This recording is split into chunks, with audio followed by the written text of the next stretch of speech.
Bienvenidos, queridos amigos, a este nuevo video, a esta nueva transmisión en vivo. Hoy está sucediendo un hecho muy importante y es que Donald Trump, después de mucho tiempo, está volviendo a Twitter. Y esta vez para conversar y tener una entrevista con Elon Musk. Vamos a escuchar atentamente esta entrevista porque seguramente nos tiene mucha información importante.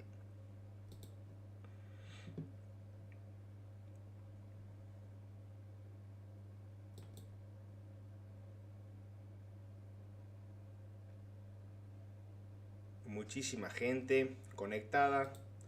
Recién se le cayó el space a Elon. Ahora vamos a comenzar a escuchar.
All right, hello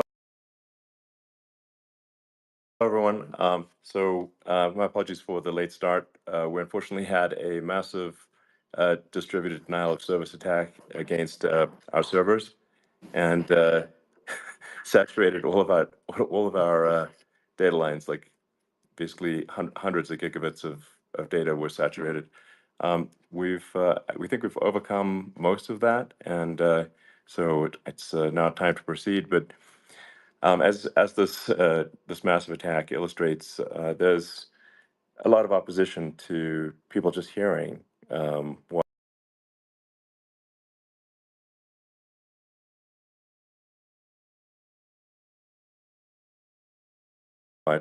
President Trump has to say. And about someone if you just don't hear them talk in a normal way. And when there's an adversarial interview, like no one's themselves in an adversarial interview. Um, and this is really aimed at kind of open-minded, independent voters who just try to make up their mind.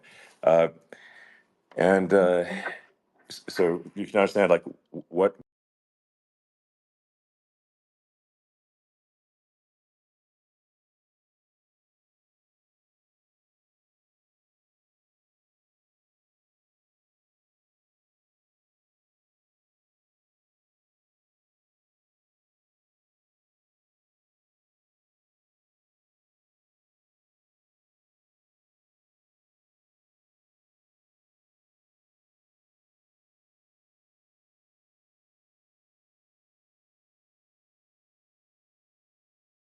what is what is it just like to have a conversation? To say that are constructive, oftentimes constructive. And Yeah. so we have to consider it an honor. But congratulations on breaking every record in the book tonight. That's great. Well, thank you. Well, I mean, maybe we could start off with, I mean, the assassination attempt, which was an incredible thing, and I have to say that your actions after that assassination attempt were inspiring. Um, you, instead of shying away from things, instead of ducking down, um, you were pumping your fist in the air and saying, "Fight, fight, fight!" And I think that's,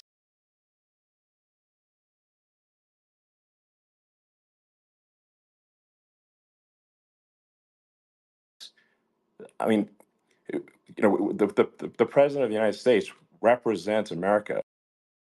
I was excited to endorse you as the president of the United States for having another term here. Is that was just incredibly inspiring. But I mean, what was it like for you? Not pleasant, I have to Not be honest. pleasant. I said there was I blood. I mean, had being more shot is blood. not I didn't much know I had. fun. I didn't know I had that much blood. The doctors later told me that the ear is a place that is a very bloody place if you're going to get hit. But in this case, it was probably the best alternative you could even think about because it went at the right angle, and it was a hard hit. It was very, I guess you would say surreal, but it wasn't surreal. I was telling somebody you have instances like this, or like a lot less than this, where you feel it's a surreal situation, and I never felt that way. I knew immediately that it was a bullet. I knew immediately that it was at the ear, Yeah, and because it hit very hard, but hit the ear. And I also heard people shout, "Bullets, bullets!" Get down, because I moved down pretty nicely, pretty quickly, and we had bullets flying right over my head after I went down. So I'm glad I went down. The bigger miracle was that I was looking in the exact direction of the shooter, and so it hit me at an angle that was far less destructive than any other angle. So that was the miracle. That was yeah. for those Split people that second. don't believe in God. I think yeah, we got to all start thinking about that. You have to, I'm a believer now. I'm more of a believer, I think, and a lot of people have said that to me. A lot of great people have said that to me, actually. But it was amazing that I happened to be turned just at that perfect Yeah. angle, and all because I put down a chart on immigration that showed that the numbers were so great. I love that chart I even mean, more maybe it's now a than I ever. sign. Maybe Yeah, that's a it's sign. it's an immigration sign. You But highlighted a serious issue, and yeah, at that moment, that's right. the bullet missed your, hit your ear, but missed your head. I mean, Well, the amazing thing is that the sign, I said, bring down that sign on immigration, and it was literally about an eighth of a second where it would be good, and after that it was going to yeah, be a disaster, no matter which way you were facing. But it just had that perfect angle, which was yeah, exactly at this shooter. Very sad situation. Such a sad situation. As you know, we lost somebody that was great, Corey, yeah, who, a firefighter, a great gentleman, a great trumper. He was just a fantastic family and a fantastic man. And a friend of mine came up, Elon, and said, "I'd like to give the family some kind of help." And I said, "All right, that's great." He said, "Do you mind?" I said, "I don't mind at all." And he wrote out a check for $1 million, gave it to the wife. And, you know, uh, she said, "This is really nice, but I'd rather have my husband back," which is a nice thing for sure, somebody to say, to be honest. She's great. The family is great. And we raised a lot of yeah, money for them and for two other gentlemen are unbelievable people also. They were hit really badly. They thought they were not going to make it, and they did. The doctors in the Butler area, I tell you, they were incredible. They saved the two, and they were really hit tough, both of them yeah, equally. And we thought yeah, my first question was because I heard bullets flying over me, and I said, "How many people were killed?" Because we had a massive crowd there, a tremendous yeah, thousands and thousands of people, and there was no land. I mean, it was all people. So I said, "How many people have been killed?" Because I knew there were other shots being fired, sure, and they said, "We don't know yet, but some people have been badly hurt." And I have to give the Secret Service sniper, they call him, or sharpshooter, but sniper, yeah, because he didn't know there was a problem. He's an extraordinary shot, obviously, and he didn't know there was a problem, and he was Yeah. able to pick it all out within 5 seconds. And he used one bullet from very far away, I guess probably about 400 yards. The shooter was 130, but he was on the Yeah. he was on the opposite side of the field and the podium, and he saw the smoke and the flame from the gun, immediately recognized it, and immediately took a shot. And it was one perfect shot from very far away. And if he didn't do Yeah. that, Elon, he would have. I mean, if he would have, a lot of people, a lot more people could have been Sure. badly hurt and killed. So Yeah. I have to Absolutely. take my hat off to him because that's also a surreal. You know, he's been with them for 23 years, and Yeah. he's never had anything like this. And all of a sudden, he has to act, and it's a very tough thing to Sure. act and to be shooting somebody. But he saw the gun, saw the smoke, saw the flame from the gun, very far away. I obviously has very good eyes. He's got very good vision, which assume you have Yeah. to have in that particular work. But he took Absolutely. aim very quickly, and it was they say it was approximately 5 seconds from long range, Yeah. one bullet. If that didn't happen, Yeah. because the shooter had a lot of bullets, he had a lot of cartridges up Sure. there with him, so could Well, have been very. I mean that's clearly he was very competent in taking that shot to stop the attempted assassination. But I mean there does seem to be I mean some pretty significant failings elsewhere in the system. Like there's just no way that like how on earth does a shooter get on a roof 130 yards away? Um, that seems crazy. I think most people people are wondering how on earth could such a thing happen? Well, you know, I view it as two ways. There should have been nobody on the roof. There were people, Yeah, because there were so many tens of thousands of people there. There were people that were seeing him, and there was one woman with a red shirt and right. Trump all over I it, saw and the videos. she's screaming, "That guy's got a gun!" You know, you saw it probably. Yeah, yeah, There's yeah. a No, I guy saw up the there with videos. a I gun. mean, So. it's like I guess I mean, for my part, and I think probably many members of the public are wondering how the heck are you know basically people wondering by it, pointing out there's a guy on the roof with a gun. Yeah. And they're seeing it, but somehow it's not being addressed. That does seem Yeah, crazy. well, they're going to learn from this. The communication between the local police, who sort of had an idea, and then ultimately a man lifted himself up to the roof. Could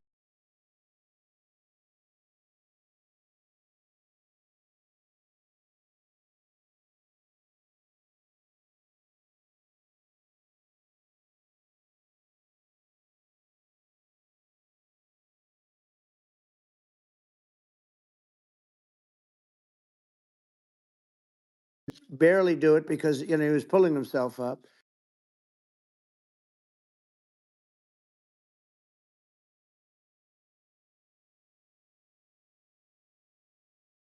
It, I think it forced the shooter to go maybe quicker. You know, he was supposed to be a very good shot. Yeah, My sons, Don and Eric, they can't believe what happened, but they said from 130 yards, a bad shot would hit that target almost every time. They said it's like in golf, yeah, sinking a 2 foot putt.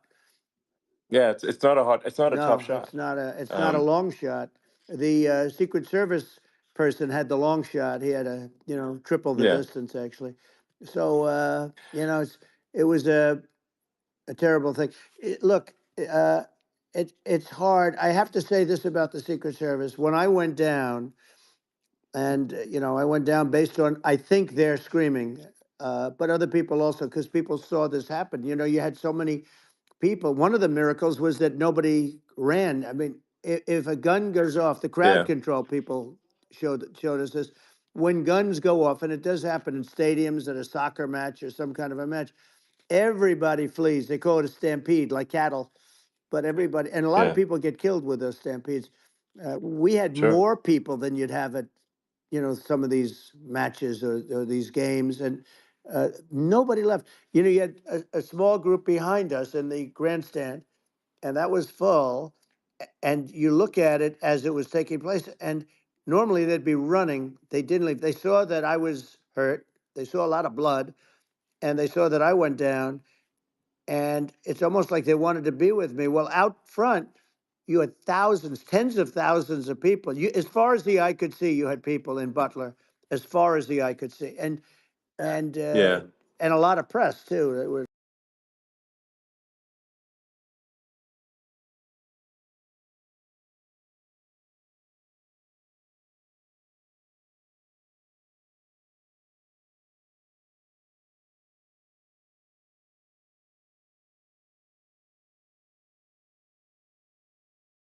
many cameras on watching this.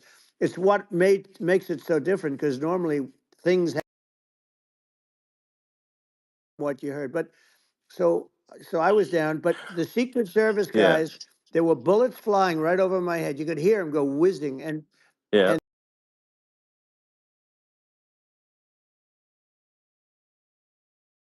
these guys came jumping on top fast. And let me tell you, that took tremendous courage. Now there was a lack of coordination.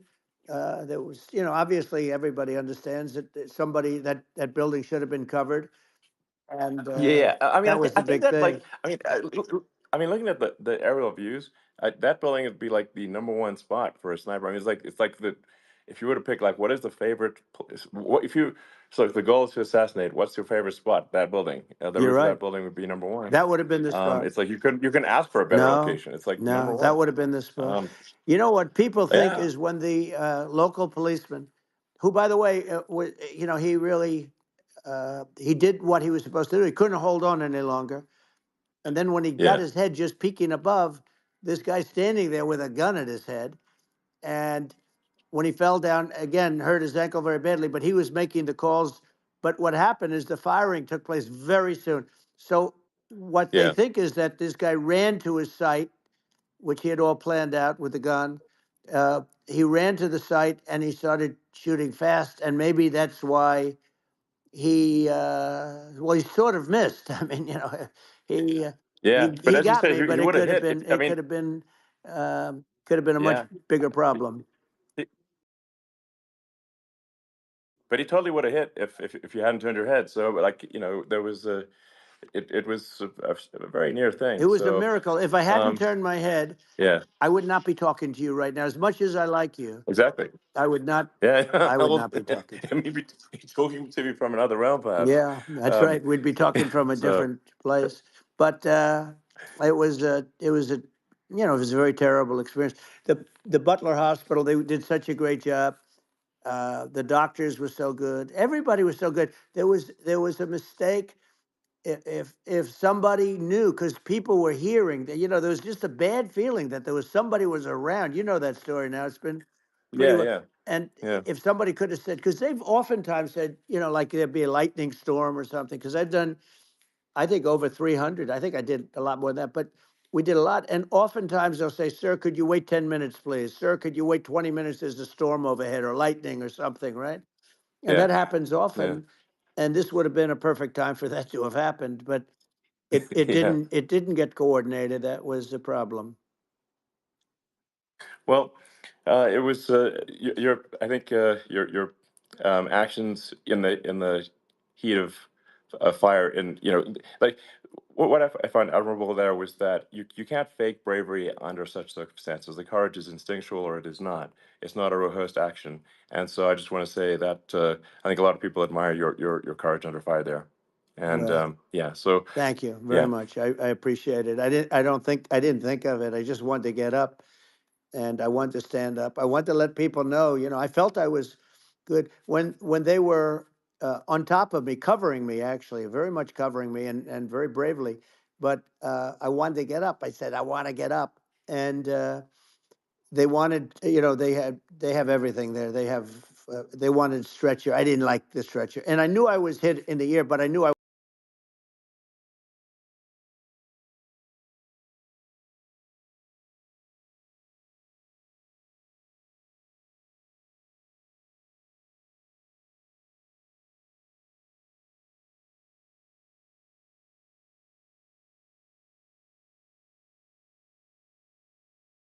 wasn't hit anywhere else. They felt I was hit someplace else yeah, because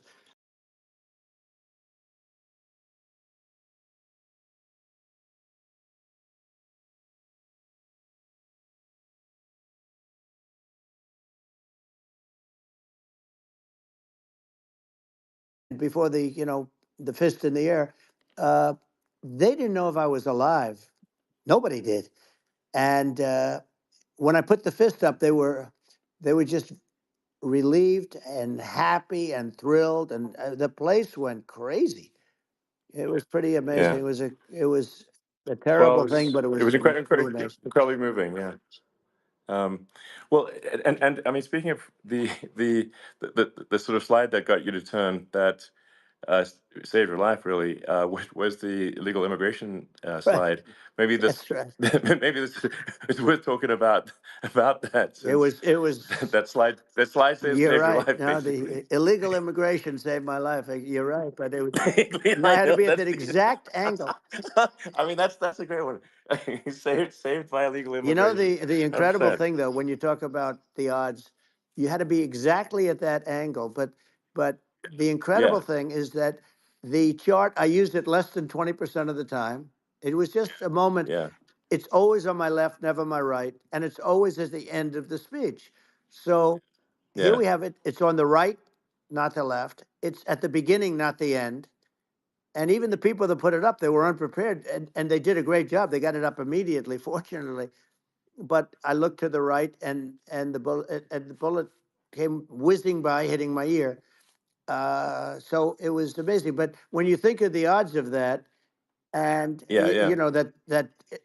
normally you wouldn't use it. Normally I wouldn't have the thing, and then it would Yeah. have been a very different story.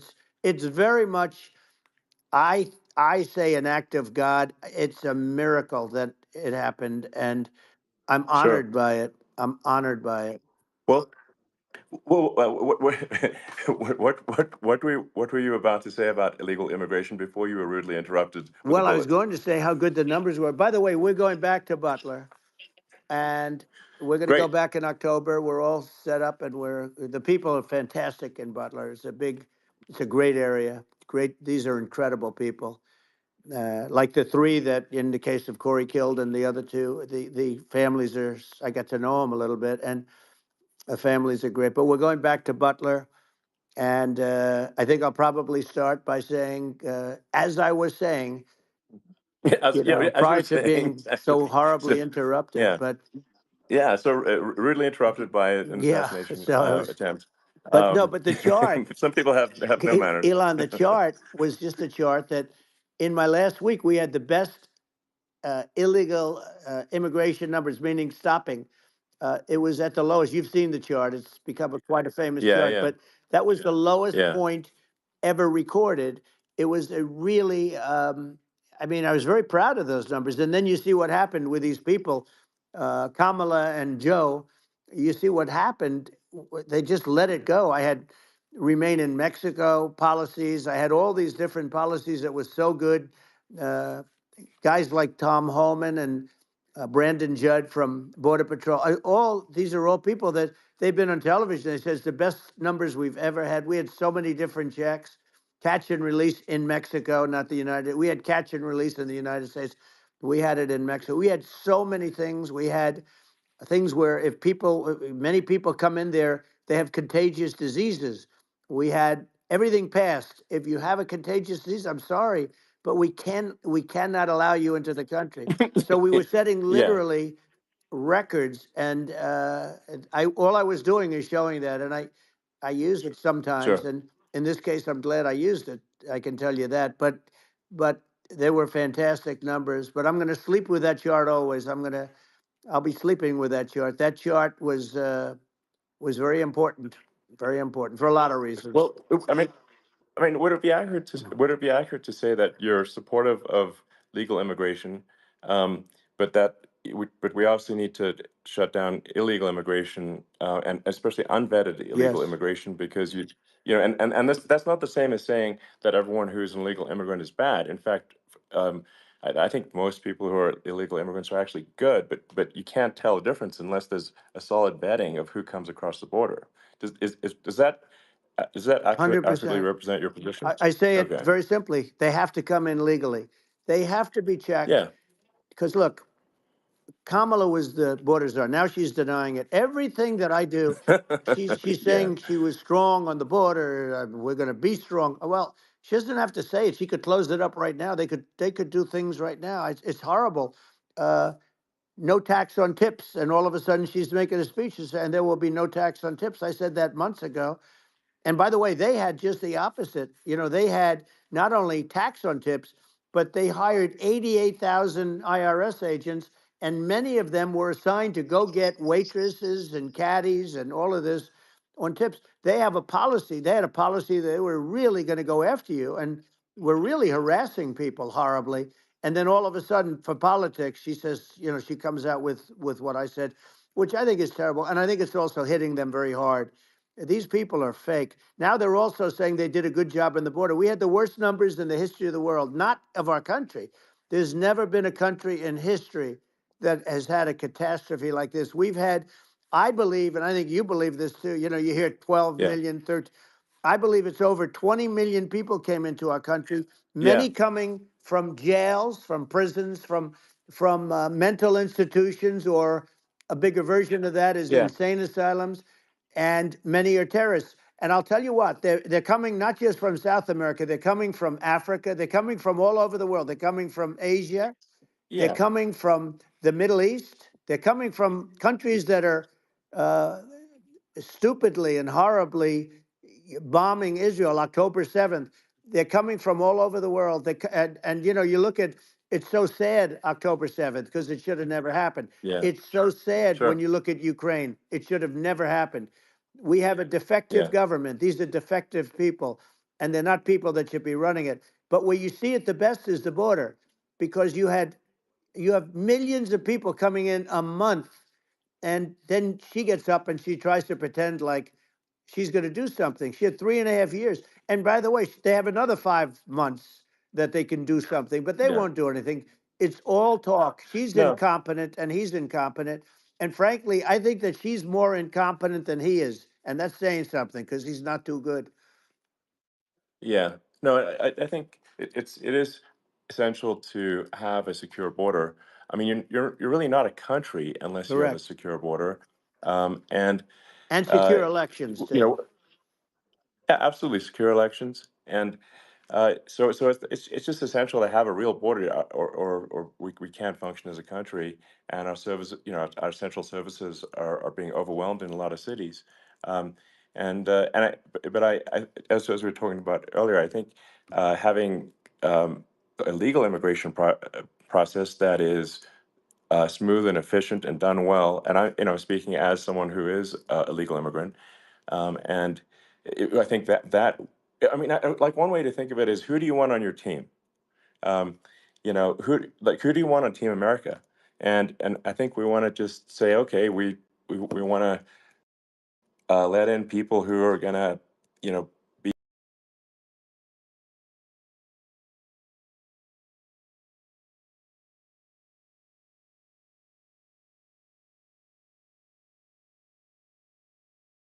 be great contributors to actually good, hardworking people. That's my opinion. But some are not, and you just have this sort of adverse selection process where, if somebody's, if somebody's like you know, um, uh, has a career in theft or robbery, I don't understand what's taken them so long to get here, because we're such a target-rich environment. Um, I mean, why aren't more people who have a career in, bad things coming here sooner? Because I mean, it's a piece of cake to go rob, houses in LA or New York, compared to other parts of the world. And in a lot of places in America, if you try to stop the person who's robbing you, you'll be arrested. Yeah. Yeah. So it's insane. It's right. I mean, what's happening with crime, and our police are so good, but they're not allowed to do their job. But I have to tell you, Elon, I They're hate not. to say it because it's such a downer to say it. I hate to say it. I hate it, but you have a lot of people that just shouldn't be. I think it's a much bigger number than you think. They're I allowing, think you're again, right. they're Yeah. allowing people from their jails. And if you were running one of these countries where they're coming from, you would have had all of them. As an example, Venezuela, their crime is down 72%. They're taking their drug dealers. They're taking, frankly, their prisoners. They're emptying out their prisons. They're taking their criminals, their murderers, their rapists, and they're Yeah, delivering them into but the. that's what Castro did. Yeah, That well, he did on a much smaller scale. yeah, It was a much smaller yeah, scale. But this is a massive scale because this is being done worldwide. But here's what's happening: crime all over the world is down. And wait till you see the numbers that we have. You know, this is migrant crime. This is crime that's going to be. yeah, And I saw it today in New York, where somebody was knifed with raped the girlfriend of a man that stood there watching in New York in one of the shelters, and started sure, pulling out the knives. And bad things happen today. But this is happening every day. These are rough people. These are people that are in jail for yeah, murder and all sorts of things, and they're releasing them into our country, and they're telling them, if you come back, we're going to kill you. We're going to give you the death penalty or kill you. So they don't want to come back. But these are rough people. yeah, These are criminals that make our criminals look like nice people, and it's horrible what they're doing. And she's in charge of it because now she's trying to say she sure, had nothing to do with it, and she's such a liar because she was called the border czar the first day, and it was on the headlines of every newspaper. She's the border czar, and she never even went there. She went to one location which had nothing to do with where the problem is. She went in and out, I right, guess, because she was getting a lot of pressure, yeah, but yeah, had nothing to do where the problem yeah. is. But she was Well, the border czar, and people yeah, yeah, can't allow them to get away with their disinformation campaign. Now she's trying to say that she wasn't. She wasn't really involved, and the whole thing is horrible. She was totally in charge. She could have shut the border down without him. He didn't know what he was doing anyway, so he wouldn't have even known yeah, what happened. You could shut the border down; he wouldn't yeah, even know the difference. But uh, the fact is that she was border czar. But if you don't have to call her yes, that, the fact is you could just call her. She was in charge of the border, and the border was the worst right. ever. It's simply not working. No, It's it's I mean horrible. whether it's a question of intention or competence, either way, we don't have a secure border, and we have people streaming over like it looks like a World War Z zombie apocalypse at times. And sometimes you got to sort of wonder, like, is it real or not? So because you see things, you're like, is it real? So I went to the border at Eagle Pass, and I saw for myself in Texas, and I was like, okay, it's real. I'm like seeing this in real time. I actually posted the video like just live. I just flew there one day and just to see, hey, is this made up or real? And I'm just seeing people stream across the border, and I have to say, at least the people that I saw did not look friendly. These So these are people people. can look at my video and say, hey, Yeah. does these people look friendly? I don't look super friendly. So, These are people that um, Elon would not be the same man if he had to walk across the street and look these people in the eye. These are rough people. These are really rough people coming across. And I know rough people. And these are people that we don't want in our country. And the caravans are coming in, and they're putting, and who's doing this are the heads of the countries. And you would be doing yeah, it, and so would I. And everyone would say, oh, what a terrible thing to say.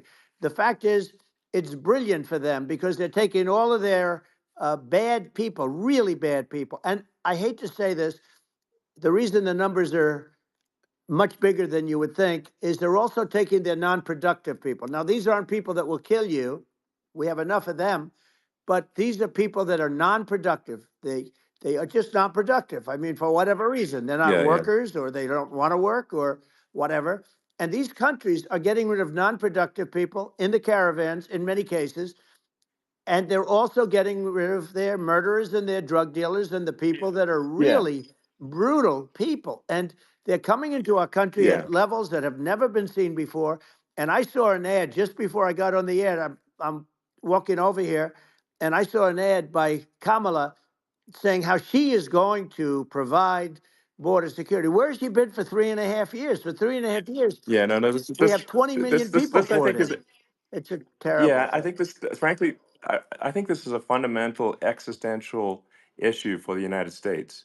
And if we have another 4 more years of open borders, and it's going to be even worse with another 4 more years, it's going to be even worse than it's been for the past, 3.5 years.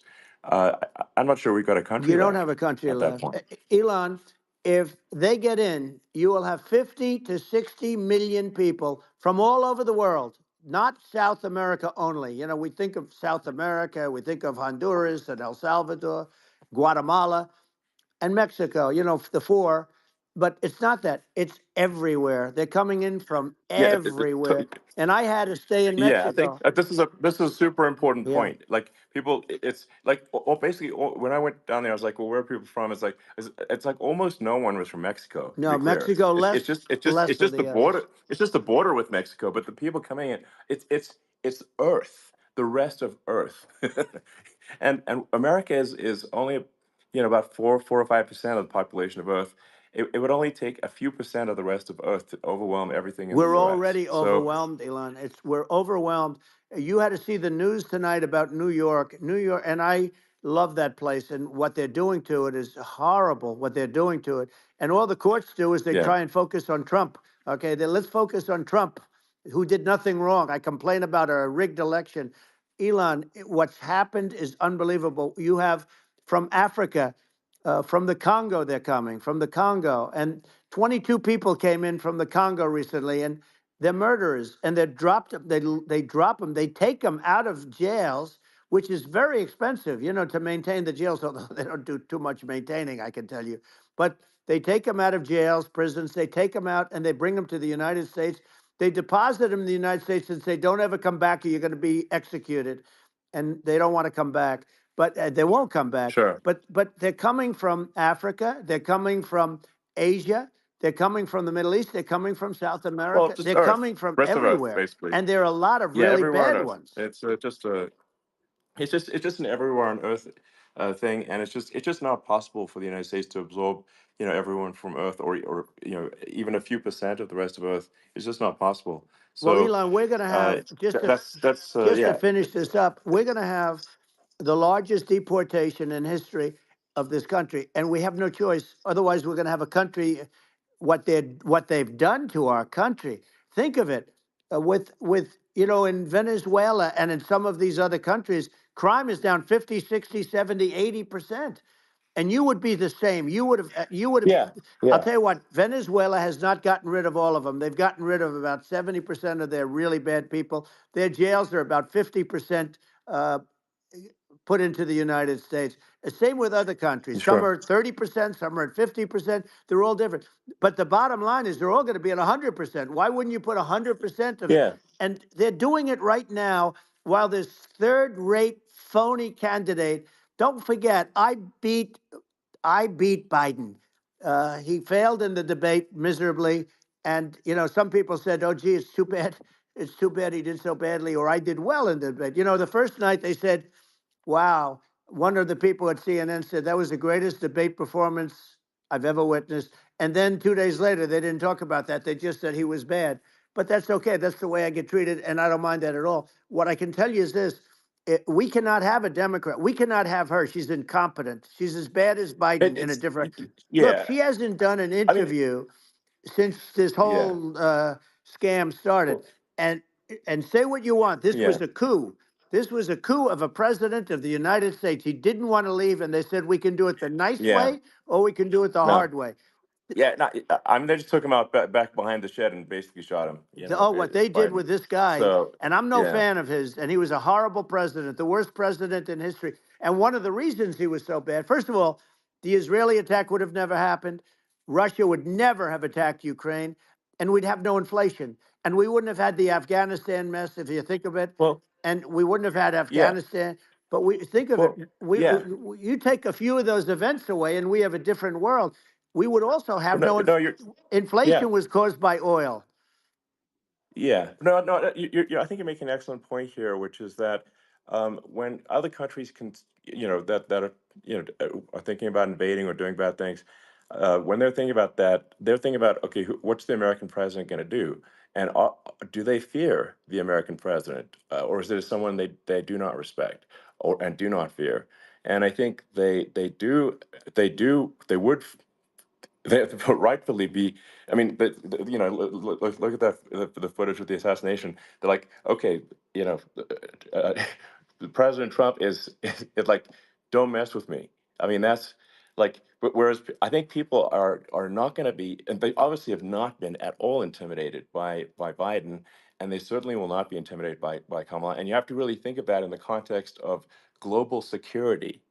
That if the American president is someone that, like, evil dictators are scared of, that makes a huge difference to the security of the world. So I had a good relationship with Putin, despite the Russia hoax that lasted for over 2 years. Just a hoax created by Hillary Clinton and Adam Shifty Schiff, some just bad people, just sick people, frankly. I mean, Schiff is a sick person. He's going to end up probably being a senator. It's hard to believe. The whole thing is hard to believe. But, they put our country in danger with that stuff, too. They actually, when they make up stories, and you have to fight your way out of it for a long time. But I know Putin very well. I got along with him very well. He respected me, and it's just one of those things. And we would talk a lot about Ukraine. It was the apple of his eye. But I said, don't ever do it. Don't ever do it. I shut down Nord Stream 2. That was the big oil pipeline, the biggest, I think, the biggest pipeline in the world going all over Europe. I shut it down. Biden came, and then they say, Yeah. I loved Russia. I was a friend of Putin, and I loved Russia. No, he actually said to me one time, he said, if you're my friend, I'd hate to see you as an enemy. I shut down his pipeline, the biggest pipeline. They were looking at that to Yeah. fund, and this pathetic president gets in there, and the first thing he did, one of the early things he did, is he shut down Keystone XL pipeline, which is our pipeline that would have employed 48,000 people, pipeline workers, shuts it down. That was, a massive job that Obama refused to allow. Yeah. I allowed it in my first week because it was jobs and it moved oil. And by the way, in a much more environmentally friendly way. It's underground. It's not a truck that catches on fire or a train that catches on fire. But think of it. He shut down the uh, XL pipeline, the Keystone XL pipeline. He Yeah. shuts that down and he approves the Russian pipeline, Yeah, it doesn't make any right? sense. It's inconsistent. Certainly but I mean, I think it's just worth emphasizing to listeners that the immense importance of whether the United States president is intimidating or not intimidating, and how much that matters to global security, because there's some real tough characters out there, and if they don't think the American president is tough, they will do what they want to I do. know every one of And them. it puts the whole Yeah. world in danger. Elon, I know every one It's of a them, big and I know deal. them well. I know Yeah. Putin. I know President Xi. I know Kim Jong Un of North Korea. I know every one of them. And let me tell you, people will say, "Oh, this is terrible." He said, "I'm not saying anything good or bad. They're at the top of their game.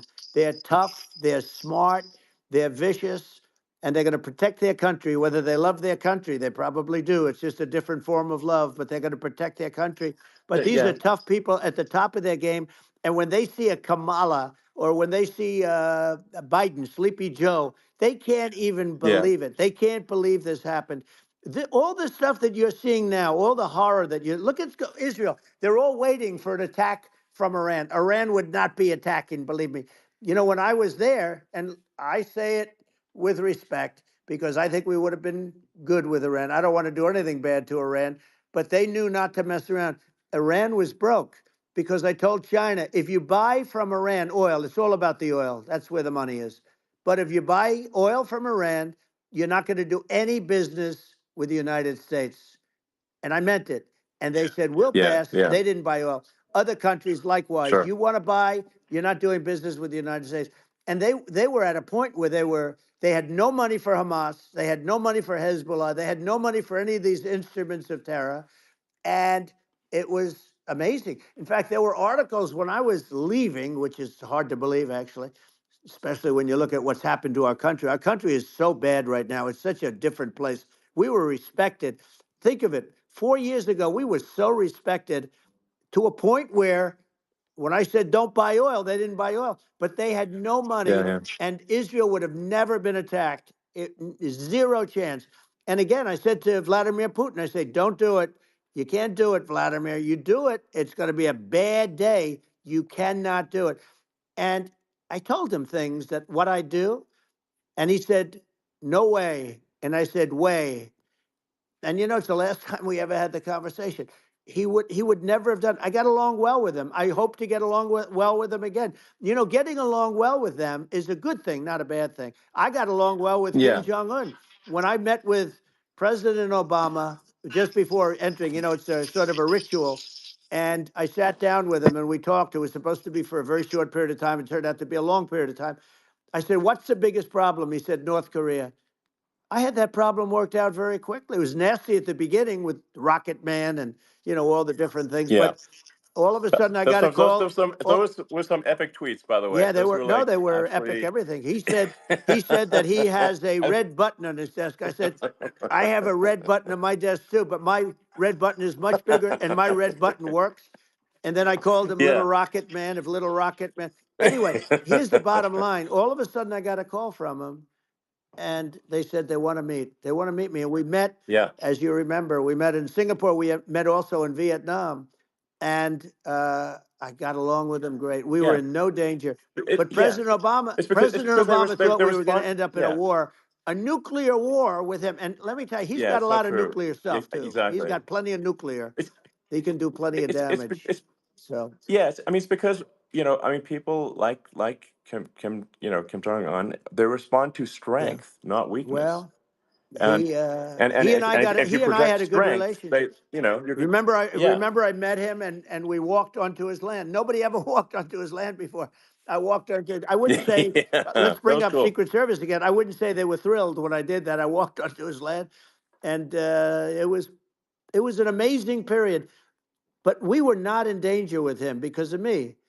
I always Yeah. say that we have enemies on the outside and we have enemies on the inside. We have some really bad people in our government and people that are and controlling of the people.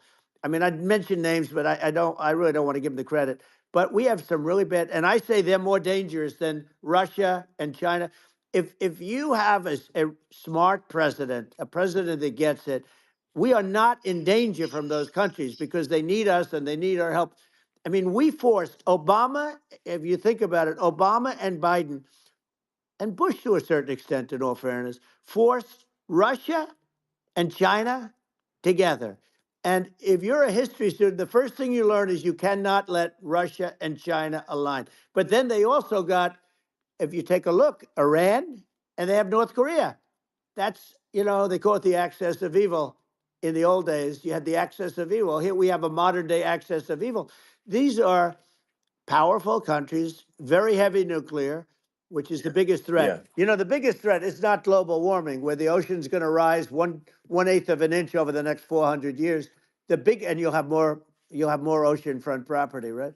The biggest threat is not that. The biggest threat is nuclear warming, because we have 5 countries Well, now that yeah. have significant nuclear power, and we have to not allow anything to happen with stupid people like Biden.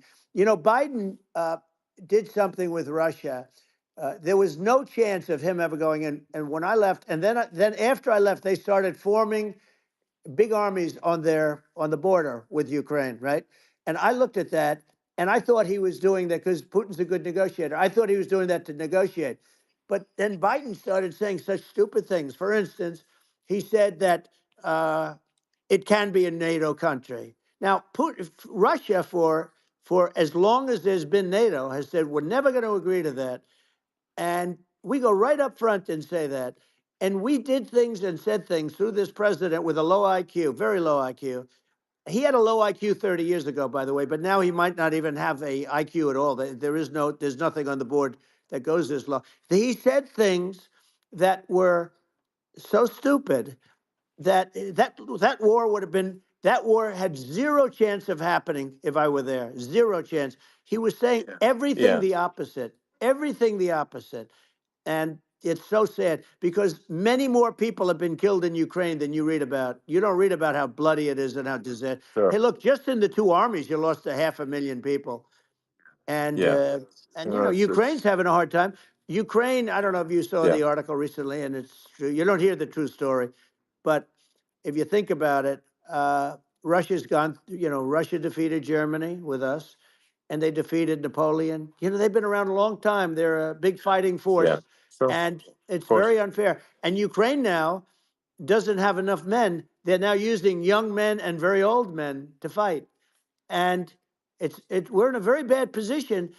And I'm not going to blame exclusively, but I can tell you I could have stopped that. And a smart president could have stopped that. It wouldn't have happened. But we had a Yeah. man that actually made it. It made it more prevalent. It was so bad. The words that he was using, the stupid threats coming from a stupid face that he was using. I said, this guy's going to cause us a war. He's going to cause us. And let me tell you, Yeah. it can Yeah. lead to World War III. That can lead to World War III. The Middle East can lead to. We have numerous places that could end up in a Yeah. World War III right now for no reason No, whatsoever. I think you're right. I think people underrate the risk of World War III, and it's just when you're looking at the risk of global thermonuclear warfare, it's game over for humanity, and that's it's something that people have, I think, after the end of the Cold War, people have become complacent about, but they actually have forgotten that there are currently a lot of nuclear missiles that have targeting parameters for the United States from other 100%. countries. And one of the things And we're going to do is it's we're going to yeah, build an iron dome over us. Israel has it. We're going to have the best iron dome in the world. We need it, and we're going to make it all in the United States. But we're going to have protection because it just takes one maniac to start something. We're going to have protection, and we're going to have. Why shouldn't we have an iron dome? Israel has one. Some other places yeah, have one that nobody even knows about, frankly. But Israel has it. We're going to have an iron dome. But with all of that being said, to me that's so important, the most important. But with all of that being said, the election's coming up, and the people want to hear about the economy and the fact that they absolutely, sure. can't buy groceries because they don't have enough money to buy groceries. The inflation has killed them. Food prices are up 50, 60, even 100% in some cases. And this stupid administration allowed this to happen. And it's a shame. And that's the thing that people most care about, in my opinion. They care about the border a lot. And we discuss the border at great length. It's nice to have a Yeah, yeah. forum like this where I can discuss something at length. And by the way, do you think Biden could do this interview? Do you think that Kamala could do this interview? They would take a pass on No, they you. could not. So they don't need Elon. They don't need Elon screaming out questions. It's pretty sad when you think that somebody that does this for a living can't answer a question or is afraid to do an interview. And in her case, with a very friendly interview, she's got all friendly interviewers. It's pretty sad. Yes, But the absolutely. big thing now is the Well, economy, Elon. yeah, And as much as yeah, I mean, I view nuclear as the single most important thing, but a lot of people don't. A lot of people don't understand that. But it doesn't have to. If I understand it, that's all you need. Because if I was president, you're not going to have that kind of a problem. But the thing that they really is making them angry is what Kamala and Biden have allowed to happen to the economy. It's a disaster with inflation. The inflation, it yeah, doesn't matter what you make. The inflation has eaten you alive. If you're a worker or if you're just a middle income person, you can't afford. 4 years ago, 5 years ago, people were saving a lot of money. Today, they're using yeah. all their money and borrowing money just to live. It's a horrible thing Right. that's happening, and we'll end that Well, I think quickly. a lot of yeah, a lot of people just don't understand where inflation comes from.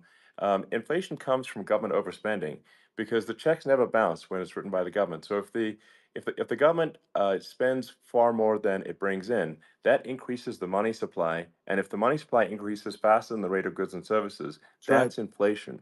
Um, so really, we need to reduce our government spending, and we need to re-examine. I think we need like a government efficiency commission to say like, hey, where are we spending money that's sensible? Where is it not Right. sensible? And we need to live within our means. We're currently adding, I think, $1 trillion to the deficit roughly Right. every 100 days. That's right. And the interest payments on the national debt have now exceed the defense budget. It's on the order of $1 trillion, It's interest. and it keeps Yeah, I growing. rebuilt our military, largely rebuilt our military, did a great job on it, which was so important. We had jets, we had fighters that were, and bombers that were 70 years old. And we did a great job in that. By the way, then we gave 85 billion of it back to Afghanistan, if you can believe it. We gave them 85 billion. They're one of the largest sellers Yeah, of military equipment in the world. They're selling what we gave them. That was one of the most embarrassing days in the history of our country. But if you think about, let's go back to the economy. We have to bring energy yeah, prices down. Energy started it. The price of gasoline Now your cars don't require too much gasoline, so you have a good, and you do make a great product. I have to say, I have to be honest with you. Thank That you. doesn't mean everybody should have an electric car, but these are minor details. But your product is incredible. But the Thank you. gasoline, Elon, is the cost of energy. Not only gasoline, it's the cost of heating your house and cooling your house. That has Sure. to come down. It's gone up 100%, 150, and 200%, and that has to come down. When that comes down, and we're going to Yeah. drill, baby, drill. They stopped drilling, and then they went back to drilling because they went back to the Trump policy. But if they won the day after they get into office, this country will go out of business because they're going to go to an energy policy that's not sustainable, wind and different things. You're not going to have anything. Yeah. And I know you're a big fan of the AI, and I have to say Yeah. that AI, and this is shocking to me, but AI requires twice the energy that the country already produces for everything. So you're going to have to build. We're going to have to build a lot of energy if our country will be competitive with China, because that's our primary competitor for this on the AI. You're going to Sure. need a lot of Well, I mean, electricity. You're going to need tremendous yeah. electricity, like almost double what we produce now for the whole country, if you can believe it. Sure. Well, just going, back to this, like this basic thing, which that people try to make it sound complicated, but it's not. But inflation is caused by government Right. overspending. Would you agree that we need to take a look at government Yes. spending and have perhaps a government efficiency commission that just tries to make the spending sensible and so the country lives within its means, just like a The person does? waste is incredible, and nobody It negotiates is. prices. You used to have a lot of people making jets, and you end up with two companies, and they'll probably try and merge at some point.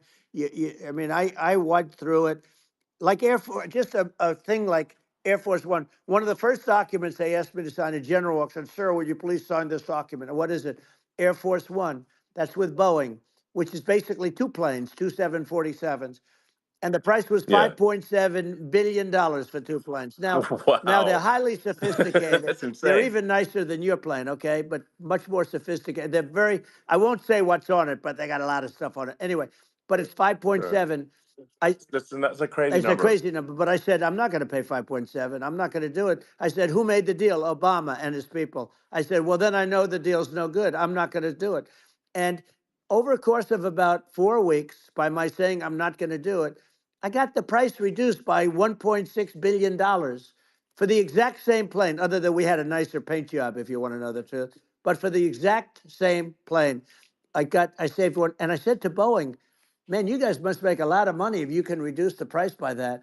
But now what I do hear is that they're going back to the Biden administration and wanting big cost overruns, because they see these dopey suckers in there, and they'll end up getting some of the money back. But I shaved it by $1.6 billion for the exact same plane, and you can now take that and multiply that out times thousands of other Exactly. items, and Multiply it by yeah, a the zillion, numbers are and yeah, yeah. astronomical. I agree with you. Well, I mean, if so, I think it would be great to just have a government efficiency commission that takes a look at these things and just ensures that the taxpayer money, the taxpayers' hard-earned money, is spent in a good way. I'd be happy to help out on such a commission I'd if love it. it were formed. Well, you're the greatest cutter. I mean, I look at what you do. You walk in and you just say, "You want to quit?" They go on Yeah. strike. I won't mention the name of the company, but they go on strike, and you say, "That's okay. You're all gone. You're all gone." So every one of you is gone, and you are the greatest. You would be very good. Oh, you would love it. But if you look at Argentina. Well, I'd be happy to Yeah, by help the way, out. congratulations. I Yeah. just looked at the number of people that are listening to you and I chat. We'll call it a chat. But Yeah. congratulations. This is very good. I mean, it's great. And you're an interesting character. The new head of a place called Argentina, and he's a big, Malay's awesome. he's great. And Yeah. he's a big MAGA fan, that he ran on MAGA. And he took it to an extreme too. He ran on MAGA, and I hear he's doing really a terrific job. It's called Make Argentina Great Again. It worked out perfectly. He came in, he bought a lot of hats, he brought over, but he's doing a big job. He really cut And I'm hearing Yeah. they're starting to do pretty well. Inflation's getting down. They had like Yes, exactly. 2,000%. They had inflation like not normal inflation. They had the real deal. But we're going to Yeah. have that pretty soon. We have. I think we Yeah. have the worst inflation we've had in 100 years. They say it's 48 years. I don't believe it. I think we have the worst. They Yeah. don't include a lot of the items that should be included. You know. Yeah. Well, it's just from government overspending and not spending taxpayer money Yeah. effectively, and having just like so many departments you can't even name them all, and what Malay is doing is he's cutting government spending. He's simplifying things. He's having putting in regulations that make sense, and I and we're Argentina overnight is experiencing a giant improvement That's in right. prosperity. But it's also a lesson for the United States, which is that um, Argentina used to be one of the most prosperous countries in the world. Um, Right. in the like in the 30s, 40s, and because of bad government policy, it ruined the country. And if you take Venezuela, for example, Venezuela should be incredibly prosperous. They have phenomenal reserves of everything, oil, everything, and it should be prosperous. But if the government's wrong, it impoverishes the people. And so I think we should not be complacent in the United States in thinking that and taking our prosperity for granted, because if with bad government policy, we can run the country into the ground, and that's just something people should bear in mind. Don't take prosperity for granted. Well, think of education. So we're ranked at the bottom of every list of the top 40. We're ranked number 40, number 38. Uh, Norway, Switzerland, Sweden, different countries are ranked good. Actually, China's pretty close to the top. They're a top 6 or 7. But we're ranked at the bottom, almost at the bottom, 38, 39, 40. In other words, horrible. And yet we spend more per pupil than any other country in the world. So we spend more. And what I'm going to do, one of the first acts, and this is where I need an Elon Musk. I need somebody that has a lot of strength and courage and smarts. I want to close up Department of Education, move education back to the states, Yeah, where states like Iowa, where states like Idaho, not every state will do great because states that basically aren't doing good now. You look at Gavin Newsom, the governor of California. He he's terrible. He does a terrible job. So he's not going to do great with education. But of the yeah, 50, I would bet that 35 would do great, and 15 of yeah, them, or 20 of them will be as good as Norway. Norway is considered great. Uh, you can name them. I mean, just they're so good. Some of yeah. these countries are so good. But if you go into some of these really well-run states, we have states that don't know what debt is. We have states that have low taxes, no debt, everybody working. They're really well run, Sure. and maybe they have certain advantages in terms of location, in terms of the land or the sun, and the water and the whole thing. There are a lot of advantages that some people have. But if you moved education back to the 50, you'll have some that won't do well, but they'll actually be forced to do better because it'll be a pretty bad situation. But, Yeah, but if you think well, about it, yeah, you'll have some yeah, of yeah, these states. I'll bet you'd have 30, 35 states. It'll be much better. And you know what it'll cost? Less than yeah, half what it is in Washington. And yeah. these people don't care Well, about the yeah, students in these, faraway states. And it'd well, be unbelievable. yeah. I think you're making a good point in that if the states have to if each individual if each state has to compete against other states, then people will That's naturally right. move to states where it's better. Well, like Um, California, as we said, it's a badly run state. I could go through. I got so many friends that are in those states, even if they're Democrats. I hate to mention certain states, but Illinois is badly run with Pritzker. He's a real loser. But yeah, but some of these places are just badly run. But it's almost going to force them to run better, and they won't do a good at initially. But you're not going to do worse than you're doing right now. And I would say that yeah, the cost, you would cut your cost by 50 or 60%. And you'd have a little Yeah, yeah, monitor. You want to make sure they're teaching English as an example. Give us a yeah. little English, right? Sure, yeah. Right. No, but I mean, to what some of these governors are doing so badly. I mean, they got so many people moving out of their state. They should get U-Haul Salesman of the Year award because they're driving so much U-Haul It's sales. actually Because just amazing. people moving out, Isn't it amazing to you as a businessman that they can even survive? Like Illinois, so many people are leaving, and you wonder, how do they survive? I mean, how do they survive? Uh, I saw where you left California and you moved to Texas. Texas does a great job. But, I Yeah, mean, I just wonder, how do these states survive when big businesses, a big oil company just left California, as you know, and they moved to Texas. How do these big states survive when they lose so many businesses and their taxes are already really high? The taxes are among the highest yeah. taxes. You almost wonder, how do they continue on? And in many cases, the governors don't do a good job in their crime-ridden places. You wonder, how do they continue to just go on? It's Well, not a good I think there's. situation. I mean, I think the only thing that's going to force some of these states to change is if they risk bankruptcy and they're not getting bailed out by the federal Right, government. right. Well, That's you're the gonna only thing have that's going to that. get them to change. You remember the Yeah, area in California where they had that, where I guess somebody had sticky fingers and they stole a lot of money, and they went into a form of chapter, and it was very yeah, nasty for yeah. a period of time. But now it's probably the most popular place in all of California. So at some point, something like that may have to happen. But the problem is, you can't penalize people that loan money to the state when you have incompetent people like a Pritzker. Look, the family didn't want him in the family business, and then he ends up being governor of Illinois. So what is he going to be? Is he going to be a great governor? And you have people. I could name every one of them. I got to know every one of Yep. these, and some are very good, and some are just horrible. Well, I think that, I mean, the larger point here, too, as you're saying, like a lot of people are concerned about the economy, a lot of people are concerned about inflation, and inflation is effectively a tax on people that save money, Yeah, and for people that are working day to day, it's just a form of taxation.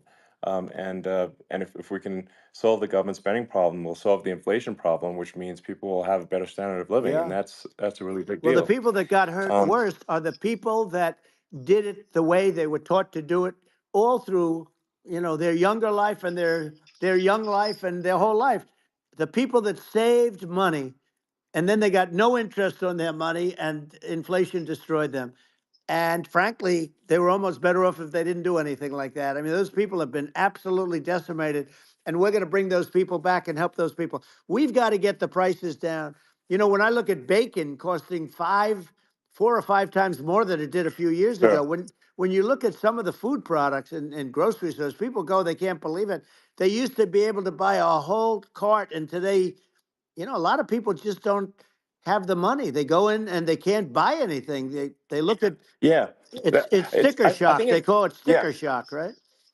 I think it really just comes, like I said, I think it just comes down to really, I guess, two things, which is that if you solve government overspending, you solve inflation, which improves living Right. standards of the average person, and then if you deregulate, like have sensible regulations, so because a lot of the regulations are nonsensical and cause the cost to be extreme for no reason, but unless you've got effective deregulation. Like Reagan did a great job on deregulation in the 80s, but it's been 40 years since we had That's right. anyone really. I mean, during your administration, we made some progress, but I think there's an opportunity to make, I think, radical progress with sensible regulation. Yeah. And if Well, Elon, those two things, yeah, those are the big yeah, deals. we set a record. We did more deregulation and more restrictions on all of the different businesses than any other president. Remember, I had the rule for everyone we put in, you have to get rid of 10 or 12. And we did Yeah, radical cuts on all of that, and a lot of that's being put back by this administration. And we did radical cuts on things that weren't necessary. But we were all set. We had the best economy ever, maybe in the world. And then what happened is COVID came in, and we had to focus on that, and nobody knew what it was. And I always say I got good marks on economy, good marks on military. We knocked out ISIS. We did so many different things. We rebuilt. But, I never got the credit that we really deserved on what we did with COVID. We never got the credit, but we were. If had that not happened, a gift from China, from Wuhan, came in from Wuhan, the Wuhan labs, and I always said it, and it turned out to be right. But Yeah. had that not happened, we were set to start reducing debt. We were going to reduce taxes further. I gave the largest tax cuts, and we were going to reduce taxes still further for middle income people, not only businesses. But we did it for Sure. businesses because they're the ones that's why we had the great job numbers. But we were set to really start reducing debt. And, we're sitting on the biggest pile of liquid gold anywhere in the world, bigger than Saudi Arabia, bigger than Russia. And we were going to drill and we were going to make so much money. We were going to supply Europe with oil. I had stopped the Russian pipeline and we were going to supply them with oil and gas. We were going to make a fortune. And then the COVID came in, and we really had to divert. Then what happened is when they came in, we kept a lot of businesses alive. If I didn't do what we did, we would have had a 1929 type depression. But the problem is when Biden came in, he got trillions of dollars and just started spending it stupidly. You didn't need it anymore. We got over that bad period where everybody was dying and feeling, it was just not a good period. Interestingly, during his administration, many more people died during his administration of COVID than during my administration, and we really got the brunt of it. But people don't realize more people died during his administration than ours. But it diverted us from doing what I wanted to do. But we had the greatest for almost 3 years. We had the Yeah. great, and you know that probably better than anybody. So many of your friends said to me, the best years we've ever had in business were during the Trump years, and also said that African American, Hispanic American were so incredible. They were having the best. Asian American women, men, young people without a diploma, young people that graduated from the best colleges, from MIT, from the Wharton School, from all of the great colleges, Harvard. They were doing better, and people without a diploma were doing better, and everybody was happy. And then COVID came, and Sure. we had the problem is they spent trillions and trillions of dollars. They wasted. They shouldn't have taken any money, and we wouldn't be having inflation right now, which is killing our country. Yeah. Yeah. Yeah, absolutely. I mean, I should probably say something about like maybe my views on climate change Yeah, and oil and gas, because I think I'm probably different from what most people would assume, because my views are actually pretty, I think, moderate in this regard, which is that I don't think we should vilify the oil and gas industry and the people that have worked very hard in those industries to provide the necessary energy to support the economy. And if we were to stop using oil and gas right now, we would all be starving, and the economy would collapse.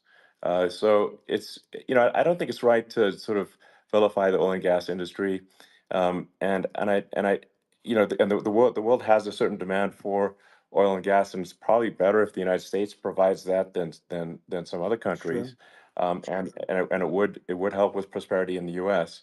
And at the same time, obviously, my view is like we do over time want to move to a sustainable energy economy, because eventually you do run out of. I mean, you run out of oil and gas. It's not there it's not infinite. Um, and there is some risk. I think the risk is not as high as a lot of people say it is with respect to global warming. But I think if you just keep increasing the parts per million in the atmosphere long enough, eventually it actually simply gets uncomfortable to breathe. People don't realize this. If you go past 1,000 parts per million of CO2, you start getting headaches and nausea. And so we're now in the sort of 400 range. We're adding, I think, about roughly 2 parts per million per year. So I mean, it still gives us.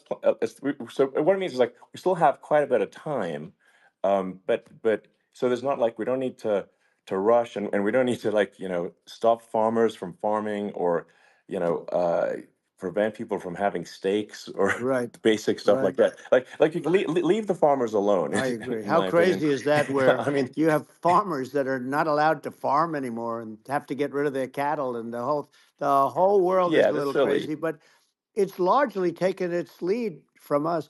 I just say though, I've heard in terms of the fossil fuel, because even to create your electric car and create the electricity needed for the electric car.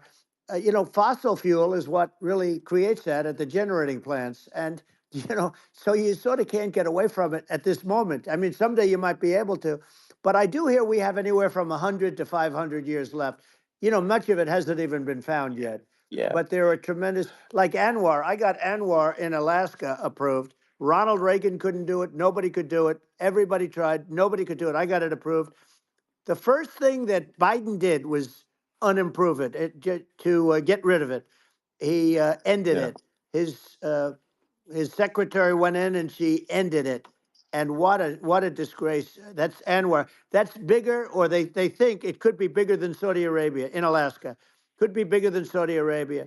But they went in and they terminated it. And I'll get it going very quickly, because not only is it big for Alaska, I mean, you talk about economic development, that for the United States, I mean, that is, they say bigger than Saudi Arabia or the same size, and pure, Yeah. really good stuff. And, they end it. So I think we have, perhaps hundreds of years left. Nobody really knows. But during that Yeah. during that I mean, time, my something will estimate. come around that will be Yeah. very good. Yeah. Yeah. Well, I mean, and my estimate would be, a little more uh, aggressive than that, but it's not the sort of like we're all going to die in 5 years stuff. That's obviously BS. Um, but I mean, my view is like if you just look at sort of the parts per million that increments every year, you get sort of 2 or 3 parts per million every year of CO2.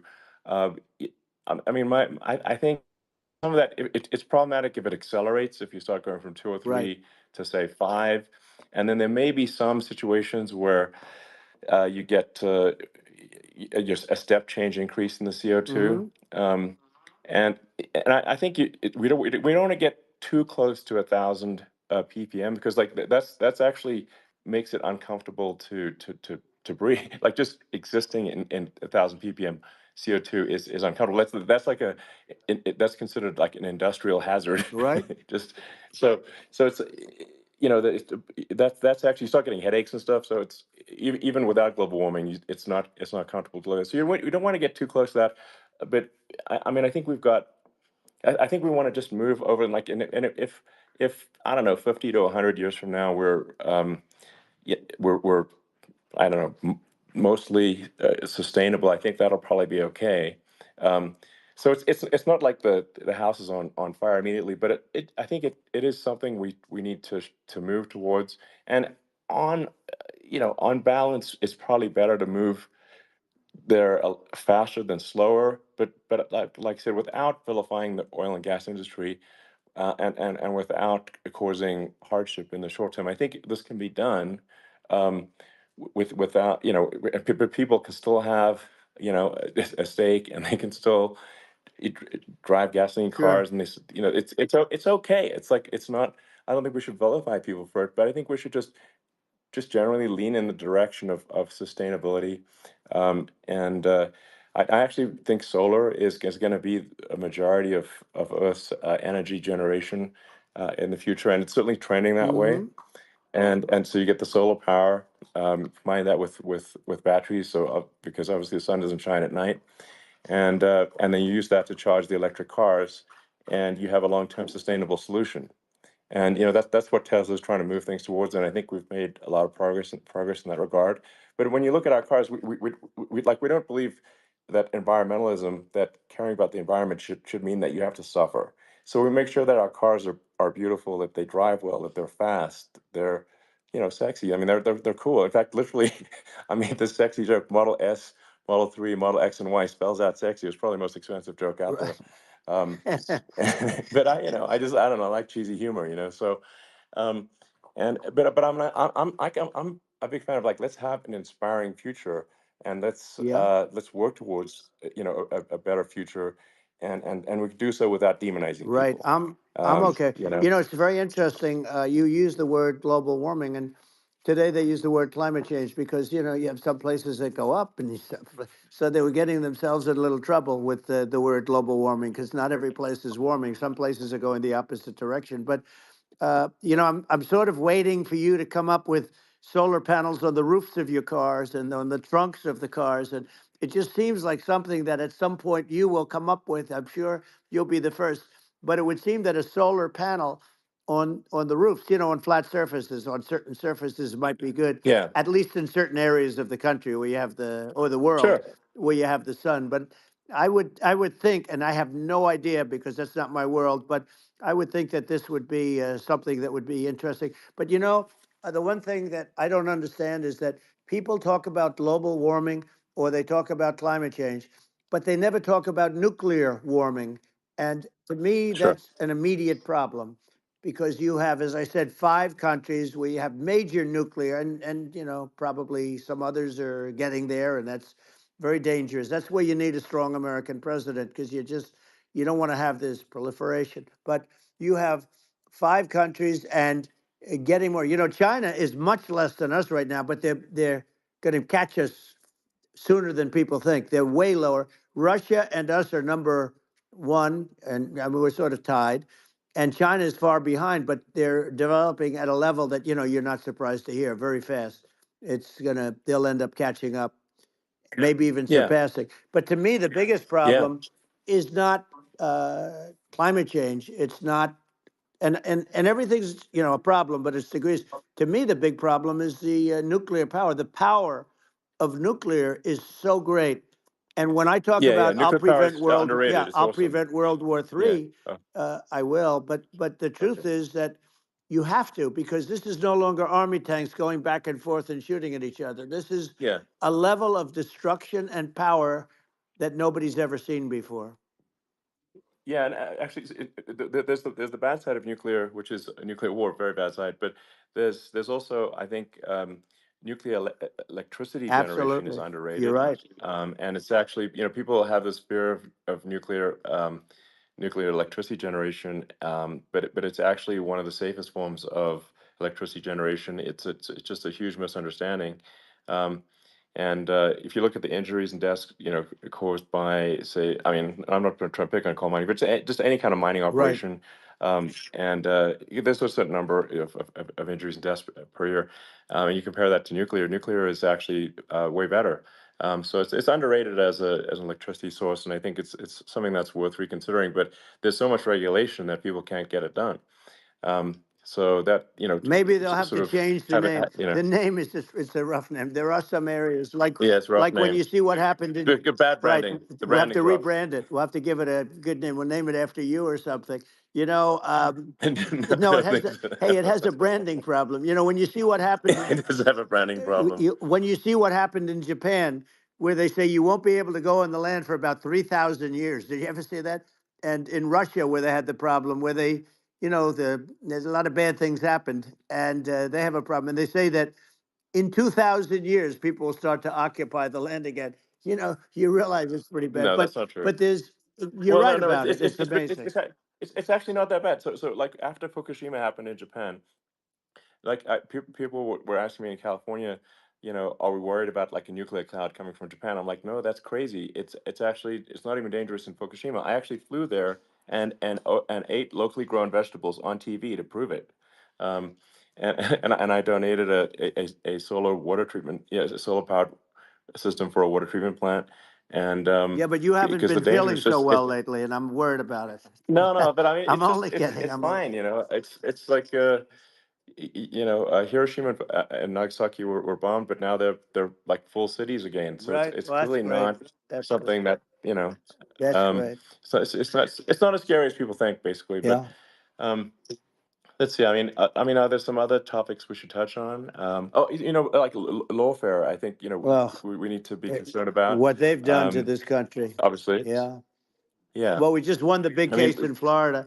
This was a Biden administration did something that's never been done in this country, and that's go after their political opponent, me, with this nonsense and just nonsense. And the big case in Florida we won, but they always pick a judge and a jury, and they use local DAs, they use the local attorney generals, like Fani, Fani, spelled yeah, Fani, Fani, and it's yeah, all a big hoax, and it's all run from there, like in Manhattan.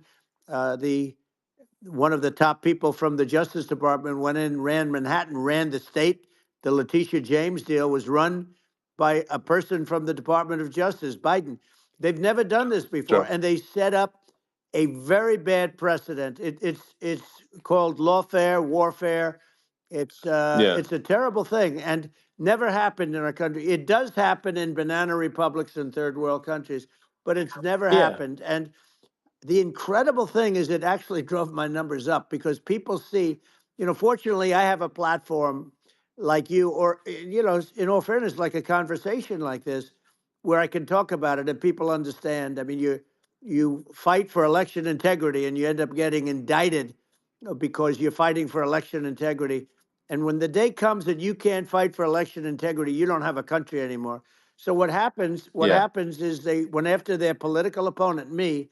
Now Biden's, close to vegetable stage, in my opinion. Okay, I looked at him today on the beach, and I said, why would anybody allow him? The guy could barely walk. Why would anybody allow him? Does Yeah. he have a political advisor that thinks this looks good? He thinks this looks good because it looks so bad, and it's ridiculous. I mean, and he's been doing Right. that Right. for a long time. He can't lift the chair. The chair weighs about 3 ounces. It's meant for children and old people to lift, and he can't Yeah. lift it.